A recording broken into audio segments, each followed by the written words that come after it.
cualquier caso, Podemos cuenta con mecanismos suficientes para que nosotros podamos tender la mano a muchos sectores que apuestan por el cambio político.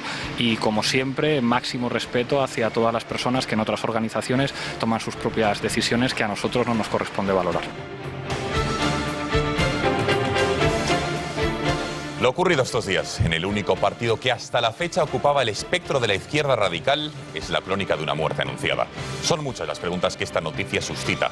¿Estaba todo calculado para que así ocurriera? ¿Hablamos de un caballo de Troya que deja a Izquierda Unida al borde de la extinción, por lo menos en Madrid?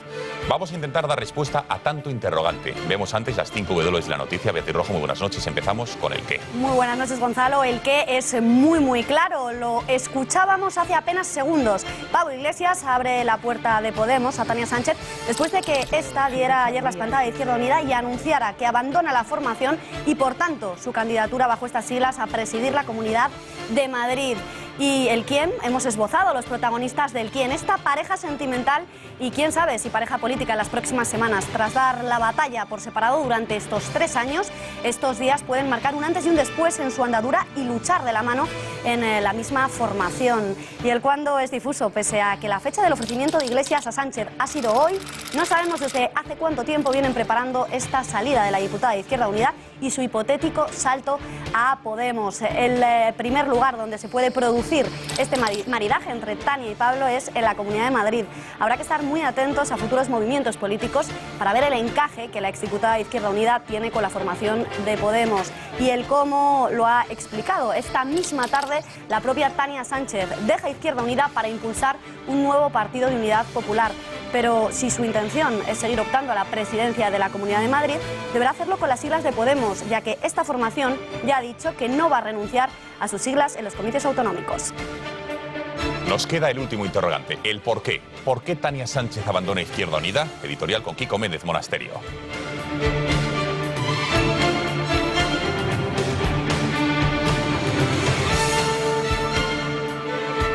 La refundación de un gran partido comunista, como el que pretende Podemos, pasa por la desaparición o la absorción de Izquierda Unida. El grupo de Pablo Iglesias ya tiene varios peones colocados dentro de la coalición, pero sin duda el gran caballo de Troya era Tania Sánchez.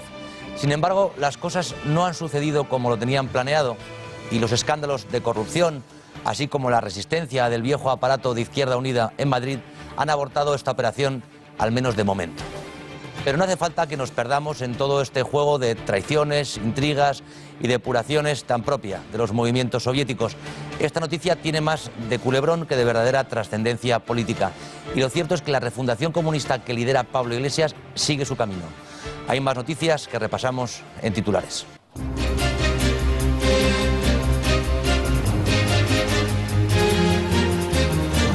La Unión Europea eleva la previsión de crecimiento de la economía española para este año. Según Bruselas, el PIB va a crecer un 2,3%, 6 décimas más que la anterior previsión. Para el año que viene, mejores noticias todavía. El ritmo de crecimiento va a ser de un 2,5%.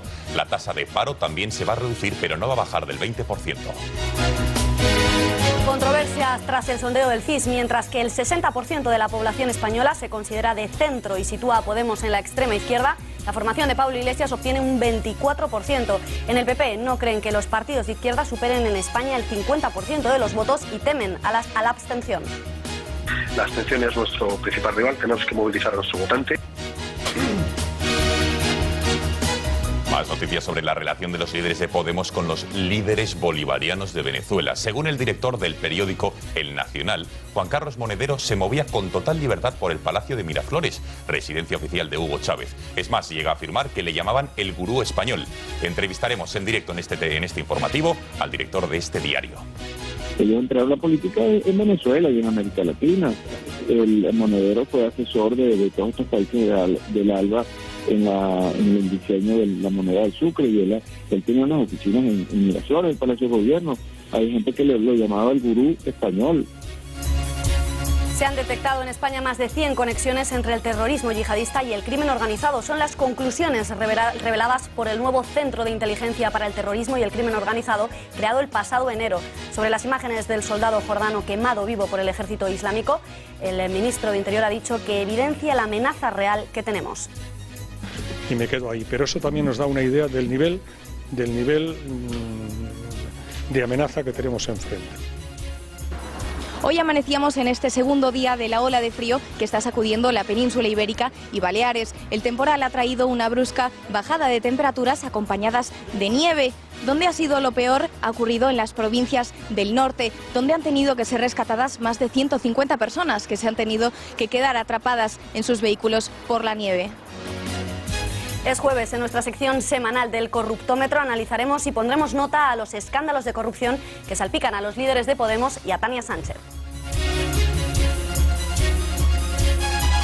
Y en los deportes, Juanma Pérez Noya, muy buenas noches. Buenas noches. Finalmente Marcelo no va a llegar al derbi del fin de semana, así que el Madrid llega en cuadro. Sí, según lo que ha dicho hasta ahora, competición y apelación.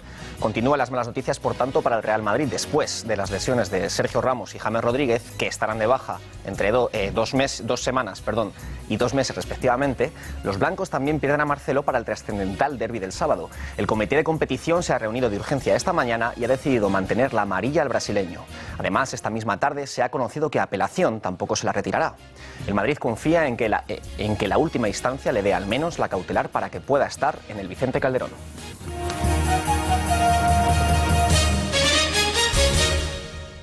Bien, nos prévisions pour l'Espagne sont substantiellement meilleures que celles de cet automne. Ce que nous constatons, c'est que la croissance accélère grâce à des conditions financières qui sont meilleures, grâce à une confiance qui revient, grâce aussi à une création d'emplois solide et de...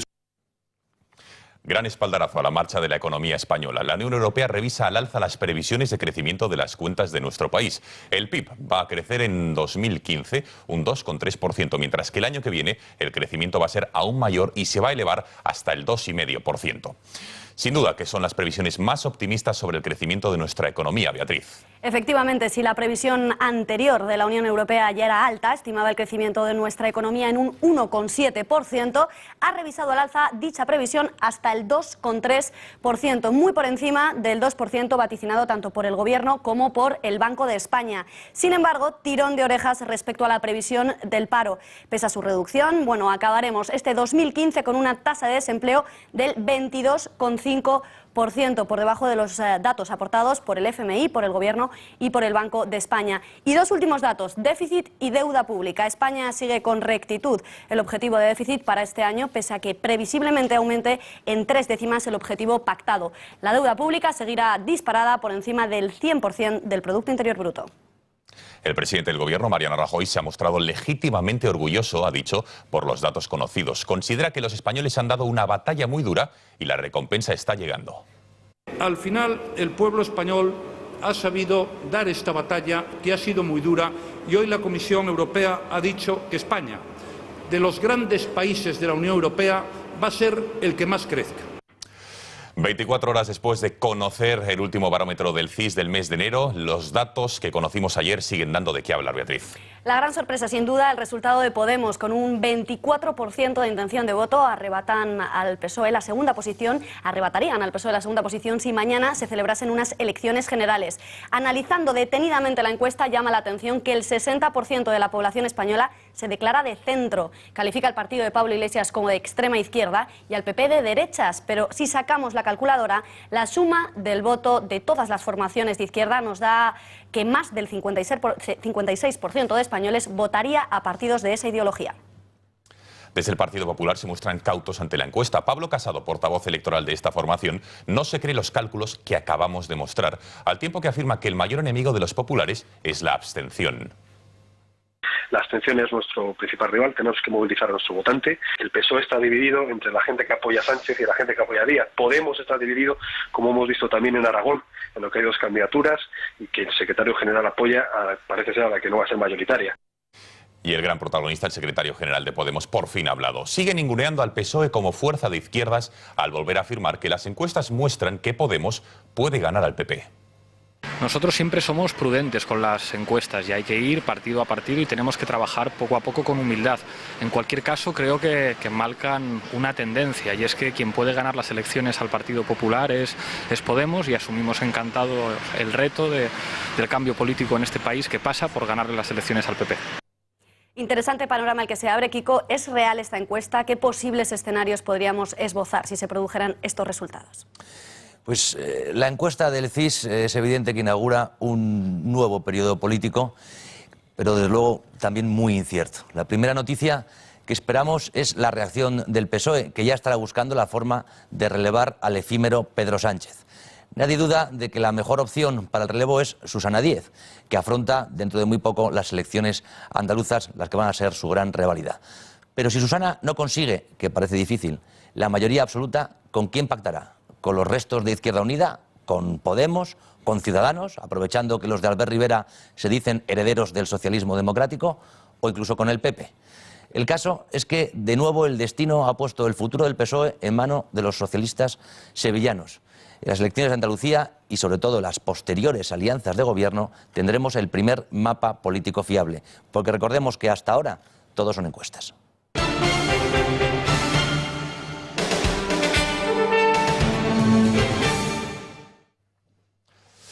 Hoy hemos conocido nuevas revelaciones sobre la relación de Juan Carlos Monedero, número 3 de Podemos, y el régimen de Venezuela. Según explica el director de uno de los periódicos de más prestigio de ese país, Miguel Enrique Otero, Monedero se movía con total libertad en la residencia presidencial de Hugo Chávez. Es más, podría tener incluso dependencias privadas en el Palacio de Miraflores. Otero añade que a Monedero le conocen en los círculos comunistas de Venezuela como el gurú español.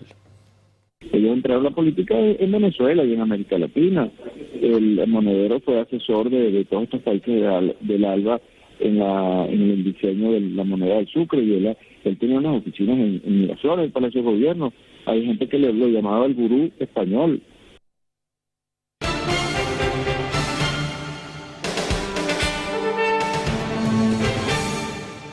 Frente a esa ola de ilusión, la cúpula de IUCM optó por declararle la guerra al proyecto político que venció en aquellas primarias. No estábamos dispuestas a dar ni un solo paso atrás en el proyecto político que estaba detrás de esa ola de ilusión.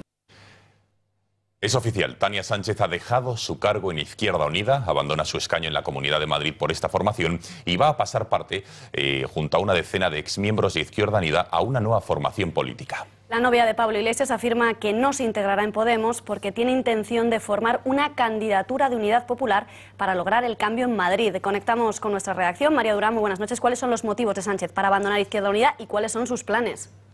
Buenas noches. Pues según sus propias palabras, sus motivos no son individuales ni personales, sino puramente políticos. Y es que Tania Sánchez ha querido durante su comparecencia mandar un mensaje muy claro al Partido Popular de la Comunidad de Madrid. El Partido Popular en Madrid está en tiempo de descuento y no vamos a ser cómplices de darles un balón de oxígeno. Y respecto a sus planes, se ha mostrado absolutamente tajante. Pasan por una coalición de izquierdas, pero no por integrarse en Podemos.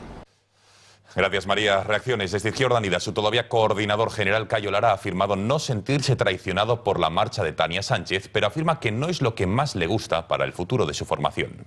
En esto yo no entiendo, yo nunca entendí las traiciones. La traición para mí no es una palabra que me guste en el vocabulario ni en mi propia vida. La gente estamos en las organizaciones y cuando decidimos no estar tenemos nuestro derecho y nuestra libertad. Tenemos que darle la explicación a los ciudadanos, que son los que tienen que sancionarnos o no en la toma de decisiones que hacemos, y yo desde luego para nada me siento traicionado por ningún compañero o compañera que en un momento deje la organización. Sí tengo que deciros automáticamente después que no es lo que más me gusta. Y lo que muchos pensaban se ha producido hoy. El líder de Podemos, Pablo Iglesias, ha tendido la mano, políticamente hablando, a la ex de Izquierda Unida para que ingrese en su formación si lo desea. En Podemos, en nuestra asamblea, si se puede, dijimos que habrá papeleta de Podemos en las elecciones autonómicas. En cualquier caso, Podemos cuenta con mecanismos suficientes para que nosotros podamos tender la mano a muchos sectores que apuestan por el cambio político. Y, como siempre, máximo respeto hacia todas las personas que en otras organizaciones toman sus propias decisiones que a nosotros no nos corresponde valorar. Tiempo de análisis de lo que ha ocurrido en Izquierda Unida. Desde la irrupción de Podemos, esta formación no gana para disgustos. La marcha de Tania Sánchez y su gente culmina un annus horribilis con imputados por las tarjetas Black, la renuncia de Cayo Lara a la reelección, etcétera, etcétera, etcétera. En mayo comenzaba el cuesta abajo sin freno de Izquierda Unida, aunque en las elecciones europeas se situaban como tercera fuerza política. Podemos conseguía robarles el electorado. Los problemas internos del partido habían comenzado. La renovación impulsada de Cayo Lara, que supuso la entrada de Alberto Garzón, no sirvió de nada. Willy Meyer, cabeza de lista de las europeas, tuvo que dimitir tras conocerse su implicación en el Fondo Voluntario de Pensiones del Parlamento Europeo. La gran crisis llegó en octubre con el escándalo de las tarjetas de Caja Madrid, en la que estaban implicados 3 consejeros de la formación. Poco tiempo después, un emocionado Cayo Lara renunciaba a presentarse como candidato en 2015. Quiero anunciaros, y os anuncio hoy aquí, mi voluntad de no presentarme como candidato a las primarias que hoy abrimos. Y los escándalos acorralaban a Tania Sánchez con las presuntas concesiones irregulares en su etapa de concejal en el Ayuntamiento de Rivas. 2015 tampoco comenzaba mejor. Los dos sectores de Izquierda Unida en Madrid se enfrentaban por el control de la formación. Por un lado, el que quería ir a las elecciones municipales con sus siglas, y por otro, el sector de Tania Sánchez, que se comprometía a integrarse en una formación sin siglas propias junto a Podemos y Ganemos. Ayudas a las familias numerosas, a los discapacitados, alargar el permiso por paternidad, ayudar a la conciliación de las personas que trabajan y también tienen una vida personal y familiar. Desde luego son propuestas que sin duda harían ganador a cualquiera que las llevase en su programa electoral. A cualquiera que las prometiera, sin duda. Otra cosa es que se cumplan, es lo que no ha hecho el Partido Popular, según denuncia el Instituto de Política Familiar. Su presidente, Eduardo Gerfelder, ha estado esta mañana en el streaming de Intereconomía y ha explicado que el PP nunca tuvo intención de aplicar este programa, sino tan solo de movilizar al electorado. La única explicación es que mintieron antes en las promesas electorales, que no había ninguna voluntad política, que simplemente querían el voto de su electorado, de la derecha, llamémoslo así, y que cuando obtuvieron ese voto del electorado han creído que está fidelizado y han decidido traicionar al electorado. Kiko, ¿por qué el PP ha hecho estas 14 traiciones a la familia si lo llevaba en su programa electoral? Pues lo cierto, Beatriz, es que tiene que ver mucho con el bipartidismo, algo que está amenazado en España. Y entre otras cosas porque no consta de 2 alternativas, como parecería lógico, sino que en realidad es un solo partido con 2 cabeceras. No existen diferencias sustanciales entre el PP y el PSOE en ningún tema importante. No es un fruto de un acuerdo, por supuesto. Ha sido el PP el que ha asumido el 100% del programa político socialista. Sumisión ante el terrorismo, memoria histórica, ley de igualdad, ley del aborto. Incluso ya han aceptado las tesis del feminismo más radical y la ideología de género. Este plagio constante que hace el PP del PSOE tiene como consecuencia lógica, entre otras, el abandono de las prometidas políticas de ayuda a la familia, que no tienen cabida, desde luego, en el universo progre que han diseñado Arriola, Rajoy y sus muchachos.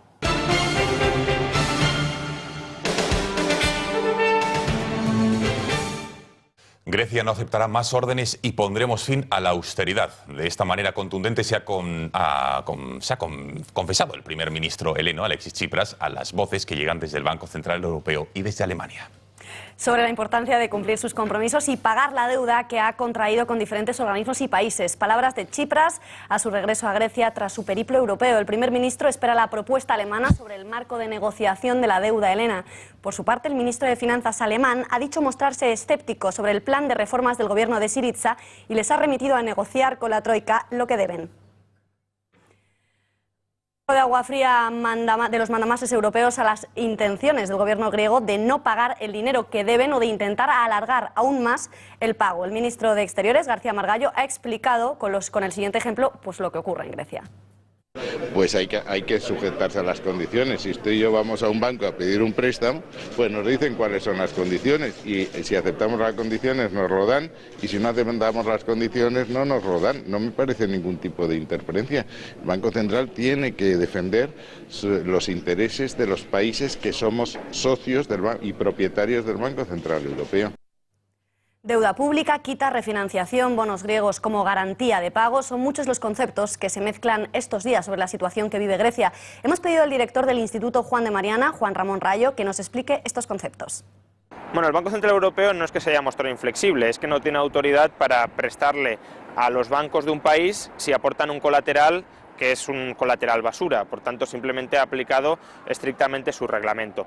¿Qué debería pasar con Grecia? Bueno, Grecia está en todo el derecho del mundo a no pagar y el resto del mundo está en todo el derecho a no seguir prestándole dinero. Por tanto, si el gobierno griego no quiere pagar, pues que no pague. Ahora, que no pretenda que el resto de países le sigan prestando.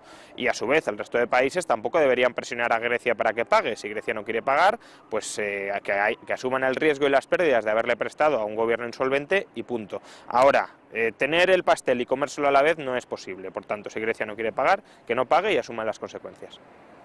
Cambiamos de asunto. Tras solo unas semanas desde su creación, el Centro Nacional de Coordinación Antiterrorista ha detectado más de 100 conexiones entre el terrorismo yihadista y el crimen organizado en España. Un dato más: desde los trágicos atentados del 11 de marzo de 2004, las fuerzas de seguridad en nuestro país han detenido a más de 500 personas relacionadas con el terrorismo islamista. En nuestro país aún resuena en la conciencia colectiva las crueles imágenes del asesinato a sangre fría del piloto jordano por parte del Estado Islámico. Recuerden que fue quemado vivo en unas imágenes que han dado la vuelta al mundo. El ministro del Interior ha dicho que este asesinato pone en evidencia la amenaza a la que nos enfrentamos. Al nivel de crueldad y de abyección y de aberración al que puede llegar, pues, en fin, el ser humano, al ver quemado vivo ese piloto jordano encerrado en una jaula. Y me quedo ahí. Pero eso también nos da una idea del nivel de amenaza que tenemos enfrente. Las cámaras de este informativo han salido a la calle para preguntarles a ustedes: ¿es esa amenaza islamista real? ¿Qué creen? ¿La ven cercana? ¿Creen que podría pasar en nuestro país? Ustedes responden. La estrategia de los terroristas yihadistas pretende sembrar el miedo en Occidente. De hecho, ya lo consiguieron el pasado mes de enero tras los atentados al periódico satírico Charlie Hebdo en París. Ahora estas amenazas han reavivado el temor de los ciudadanos españoles. ¿Pero creen realmente que una amenaza así podría llegar a España? Bueno, estamos en frontera, o sea que somos el primer país con ellos, o sea que no descartemos esa duda. De hecho, ya hemos tenido antecedentes, o sea que la cosa está clara, no hace falta darle muchas vueltas. Los terroristas nunca se sabe por dónde pueden atacar, ¿vale? Entonces hay que tener cuidado, sí. Yo creo que está amenazado pues casi todo el mundo, casi toda Europa. Sí que podría llegar, por supuesto, pero yo creo, bueno, ya llegó con lo que pasó en Atocha, pero yo sí que pienso que se puede acentuar, pero yo creo que todavía no ha llegado. Yo creo que la precaución ahí está, pero de ahí a decir que estamos amenazados o que yo pienso que, no sé. Cambiamos de asunto. España sigue todavía bajo los efectos del temporal de frío siberiano que nos invade desde hace 48 horas. Todo el norte peninsular continúa en alerta y muchas carreteras cerradas. Sepamos cuál es la previsión en el centro de Madrid. Pasando bastante frío está nuestra compañera María Matos. María, muy buenas noches. Buenas tardes, Gonzalo. Así es, las previsiones no van a mejorar hasta por lo menos el próximo martes. Esta ola de frío que está afectando a media España ha dejado ya a pueblos aislados, a escolares sin clase y a carreteras cortadas por la nieve, como por ejemplo la comunicación entre Cantabria y la Meseta, donde han tenido que ser rescatadas de sus vehículos más de 150 personas. En cuanto a las zonas costeras, están en alerta roja algunas playas del norte y de Baleares por olas de más de 7 metros. Y por ahora 20 provincias se encuentran en alerta naranja, ya que las mínimas temperaturas pueden rozar los menos 8 grados.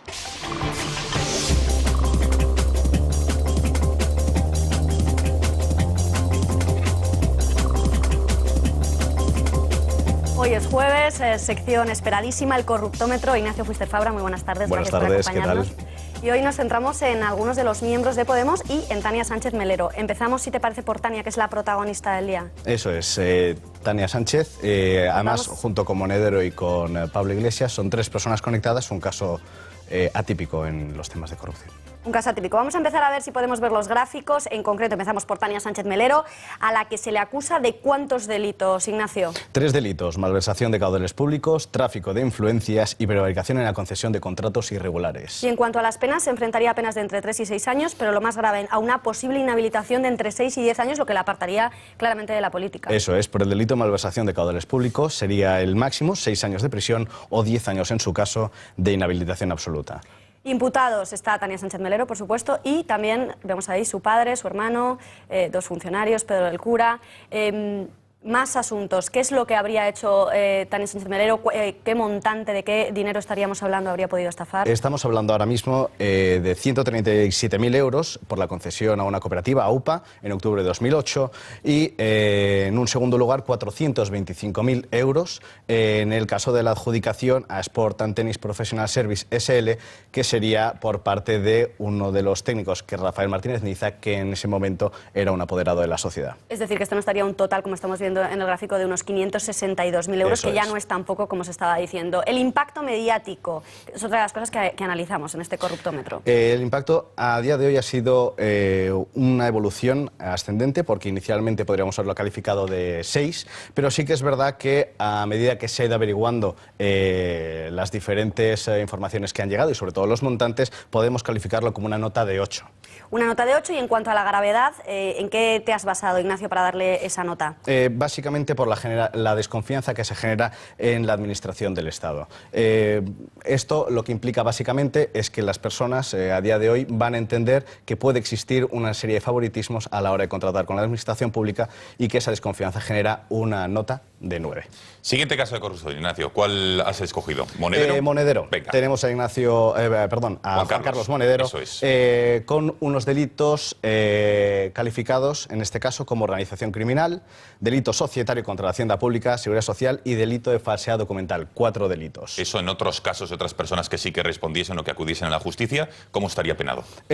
Como organización criminal tenemos un máximo de 8 años. En el delito societario la pena de prisión puede ser de 1 a 3 años y multa de 6 a 12 meses. En este caso solo está imputado él porque era el único socio de esa sociedad, y valga la redundancia. Una sociedad en la cual no había nadie contratado y que en este caso, bueno, pues era el único administrador y gestor de la propia sociedad. Lo que a la cifra lo que asciende lo defraudado es conocido, es notorio, es público, que son esos 450.000 euros. 450.000 euros en los ejercicios fiscales que no se ha declarado y que por ende ha estado trabajando con ese importe. Vemos ahí las notas del impacto mediático y de la gravedad. Si te parece, Beatriz, vamos ya al último caso. Vamos al último caso. Pablo Iglesias, bueno, según Manos Limpias, el sindicato Manos Limpias le imputaría hasta 10 delitos. A saber cuáles son, Ignacio. Una cantidad muy grande de delitos, la verdad es que ha llamado la atención. Delito contra los trabajadores, desobediencia, integración en organización criminal, asociación ilícita, apropiación indebida, administración desleal, tráfico de influencias, cohecho, corrupción de particulares y delitos contra la hacienda pública. Un gran listado de delitos. Todos ellos probados, ¿no? Entiendo, por Manos Limpias. A día de hoy lo que conocemos, por lo que ha estado presentando Manos Limpias en su querella, tiene indicios suficientes como para cada uno de esos delitos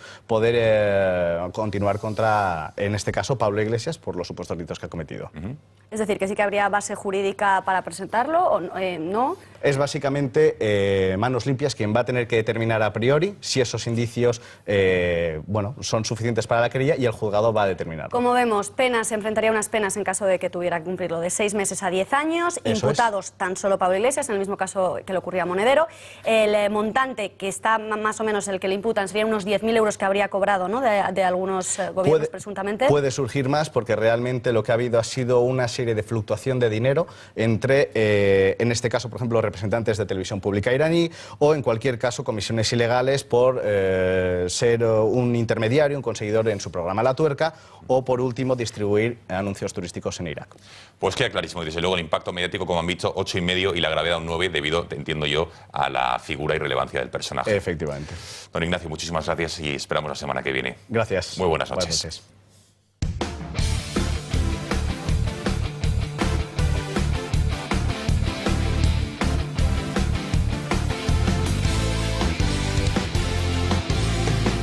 Dejamos ya esta exitosa sección del corruptómetro, nos adentramos ya en los deportes. Juanma, buenas noches de nuevo. Buenas noches de nuevo. No sabía yo que el Papa era culé. Bueno, era culé, es culé, parece, según la camiseta. Francés, exactamente. Culé y catalán, parece, según la camiseta que le ha entregado hoy el Barcelona. Una delegación del Barça, encabezada por su presidente, ha visitado esta tarde el Vaticano y se ha reunido con el Papa. Bartomeu ha aprovechado la ocasión para entregar una camiseta azulgrana firmada por todo el equipo al sumo pontífice. El Papa, reconocido hincha de San Lorenzo de Almagro, ha sonreído al ver el regalo, en el que estaba escrito su nombre en catalán. El presidente del Barça ha firmado un acuerdo con una red de escuelas públicas impulsadas por Francisco, pero no sabemos si habrá aprovechado la visita para pedir algo de intercesión divina en sus numerosos problemas judiciales. Mientras, por otro lado, recordamos la victoria pírrica anoche del Real Madrid, que consiguió dejar a 4 puntos al Barcelona y a 7 al Atlético de Madrid, pero que pierde a Sergio Ramos y a James Rodríguez para un tramo vital de la temporada. El central sevillano fue el primero en caer y aún no está claro el alcance exacto de su lesión, a falta de las pruebas que se realizará mañana. Lo que es seguro es que estará entre 2 y 3 semanas de baja y que por tanto no estará ante Atlético de Madrid, Deportivo o Elche en Liga, además de perderse la ida de los octavos de final de Champions ante el Schalke 04. Mientras, James Rodríguez ha sido ya operado en Murcia, a donde llegó con gran expectación. El colombiano ha sido intervenido esta misma tarde y el Real Madrid ha difundido un parte médico en el que ha destacado el éxito de la operación de la fractura que tiene el colombiano en el quinto metatarsiano del pie derecho. Recordamos además que el médico que ha operado a James fue el mismo que operó a Xabi Alonso y el Tolosarra volvió a jugar en un plazo de 2 meses y medio, los mismos que se espera estará de baja James Rodríguez. Y por último vamos con la última de las posibles bajas del Real Madrid. Apelación se ha reunido de urgencia esta misma tarde y ha vuelto a mantener la tarjeta a Marcelo. Esta mañana ya el comité de competición sí le retiró la amarilla a Varane, pero no al lateral brasileño. Después de que esta segunda institución tampoco haya dado la razón a los blancos, el Madrid acudirá al Tribunal Administrativo del Deporte. En el Bernabéu sí tienen serias esperanzas de que este tribunal conceda la cautelar a Marcelo, por lo que podría jugar el derbi del sábado. Estaremos atentos. Mañana nos cuentas a ver qué es lo que ha ocurrido y si juega finalmente el derbi o no. Perfecto. Juanma, gracias y buenas noches. Gracias a vosotros. Bueno, Juanma, Beatriz, estad muy atentos porque fijaros la nueva campaña política del Partido Popular de Mijas. La mujer del alcalde está empezando la precampaña para la reelección de su marido y lo está haciendo a golpe de micrófono, cantando. Empieza. Silencio. Tú has cambiado nuestro municipio, en las lagunas ya podemos aparcar, visitar el pueblo.